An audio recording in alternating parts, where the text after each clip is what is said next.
Hey folks, Ryan Donlin here, beaming to you from my, part of my home office anyway, with a little bit of uncommon sense. Last week, what students are not chapter 21. This week, who students are chapter 22. Okay. Who are students? Well, one thing that I've noticed when I would be rocking the classroom, it was a few years ago, but I still got game. I tell you, I still got game.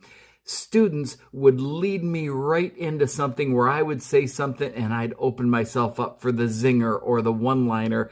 Oh my goodness, sometimes it was all I could do not to laugh, bust a gut laughing. Other times it might have been a little inappropriate to laugh because they got me so good, but I would still muster something, and let me tell you what it was. It was a look of affirmation for their momentary stay against confusion when they were trying their personalities on for size in front of a big audience. And that takes guts.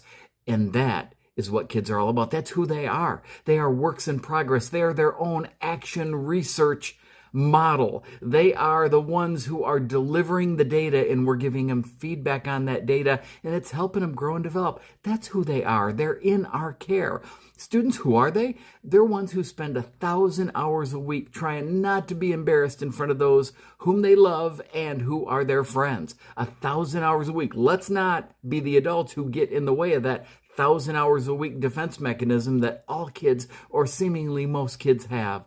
Students are ones who deserve our unconditional positive regard. They're agentic human beings. They're honing and crafting their interests, their aptitudes and abilities. They're going from where they are right now to a better place of life and existential contribution.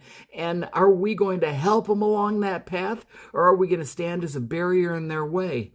Students are the ones, I've said this before, who carry the cadence in our classroom. They need to be doing more of the work, so we're doing more of the teaching, so they're doing more of the learning. And by the way, whether or not folks are in sync with what we're doing in class is not going to necessarily be decided in class. It's going to be decided in the hallway, the commons area, or the parking lot afterwards when students talk to other students.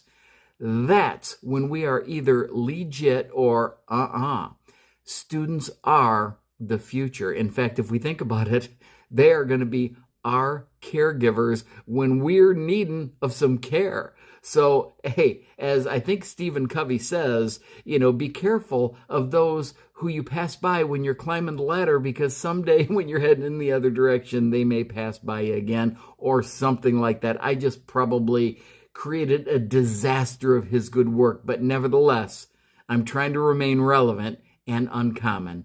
I hope you have a great week.